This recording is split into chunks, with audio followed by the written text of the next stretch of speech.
आप उस पर क्यों नहीं बोलते हो? विपक्ष में क्यों बैठे हो? किस बात के लिए बैठे हो? खाली ड्रामा बतियाते हो। जो चीजें नहीं हो रही हैं उन चीजों को बताओ कि ये आपने आयोग गठित किया, रिपोर्ट आई, आप उसको एहसास कराओ।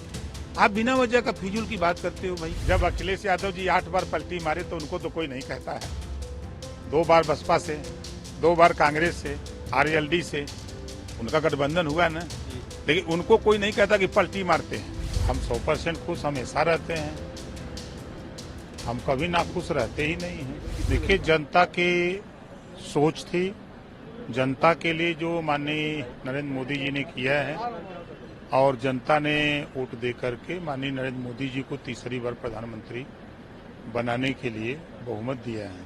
सर, आप खुश हैं? हम 100% खुश हमेशा रहते हैं, हम कभी नाखुश रहते ही नहीं हैं।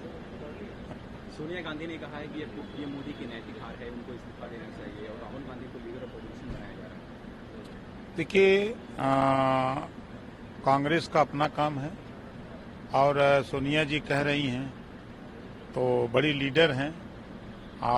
वोट से सरकार बनती है, वोट से सरकार गिरती है। एक वोट से अटल जी की सरकार गिरी थी, याद होगा। बहुमत मोदी जी के साथ है।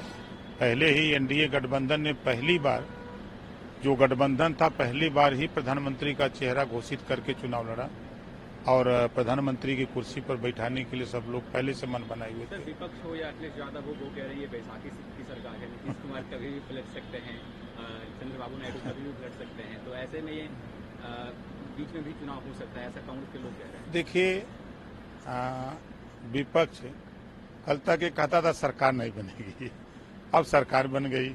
अब कह रहा है कि लंगड़ी सरकार है, सरकार नहीं चलेगी। 5 साल जब सरकार चल जाएगी तब क्या कहेंगे?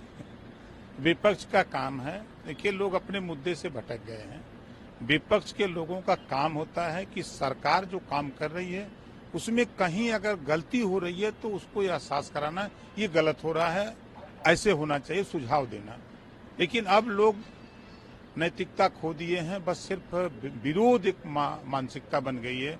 आपने देखा अयोध्या में भगवान राम का मंदिर बना, तब भी लोगों ने विरोध किया।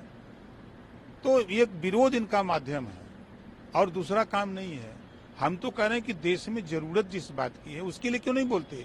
देश में जब लड़ाई हो रही है 1 नेशन 1 इलेक्शन की, आप क्यों नहीं बोलते हो कि 1 नेशन 1 एजुकेशन? ये बात क्यों नहीं बोलते हैं? ये बात विपक्ष को बोलना चाहिए। आज देश में रोहिणी आयोग का गठन हुआ है ना, 27% आरक्षण को पूरे देश में बांट के देने के लिए। आप उस पर क्यों नहीं बोलते हो? विपक्ष में क्यों बैठे हो? किस बात के लिए बैठे हो? खाली ड्रामा बतियाते हो। जो चीजें नहीं हो रही हैं उन चीजों को बताओ कि ये आपने आयोग गठित किया, रिपोर्ट आई, आप उसको एहसास कराओ। आप बिना वजह का फिजूल की बात करते हो भाई। हम तो देखिए सिद्धांत की राजनीति करते हैं भैया। हम पिछड़ों के चाहते हैं, पिछड़ों का हिस्सा चाहिए, पिछड़ों की लड़ाई होनी चाहिए, पिछड़े जो उनको एक समान अनिवार्य फ्री शिक्षा की बात होनी चाहिए। आज मोदी जी ने तो किया है, सोलर पैनल दे रहे हैं, 75% सब्सिडी पर लगा के बिजली का बिल माफ कराओ। सर, चुनाव पे आते हैं, आप पूर्वांचल के बड़े नेता हैं, थोड़ी तो हार हुई है सर बीजेपी एनडीए को पूर्वांचल में, क्या कमियां रही सर वहाँ पे? नहीं, कमियां देखिए, कोई कमी नहीं है। ये चुनाव है, जनता मालिक है और जनता जब मन बना लेती है तो लाख समझाइए वो समझती नहीं है। और वोट के मामले में जो वोट मिलना चाहिए, 4-4 लाख, 4.5 लाख, 5-5 लाख वोट पा करके लोग हारे हैं। ऐसा नहीं है कि वोट नहीं मिला है। अखिलेश यादव यूपी में एक्टिव हो गए हैं, वो अब विधानसभा की तैयारी कर रहे हैं सर वो। अच्छा हुआ कि पहले ही अलर्ट हो गए लोग। 27 में अब देखिएगा खेल दूसरा होगा। सर, क्या 27 तक आप एनडीए के साथ बने रहेंगे? 27 तक क्यों, कोई दिक्कत है? सर, आप भी नीतीश कुमार जैसे ही ना, कभी इधर हो जाते हैं। नहीं, देखिए, जब अखिलेश यादव जी 8 बार पलटी मारे तो उनको तो कोई नहीं कहता है। 2 बार बसपा से, 2 बार कांग्रेस से, आरएलडी से उनका गठबंधन हुआ ना, लेकिन उनको कोई नहीं कहता कि पलटी मारते हैं। बसपा ने 8 बार किया, कांग्रेस ने कई बार किया, तो उनको तो कोई नहीं कहता है, लेकिन ओम प्रकाश राजभर को सब लोग कहते हैं।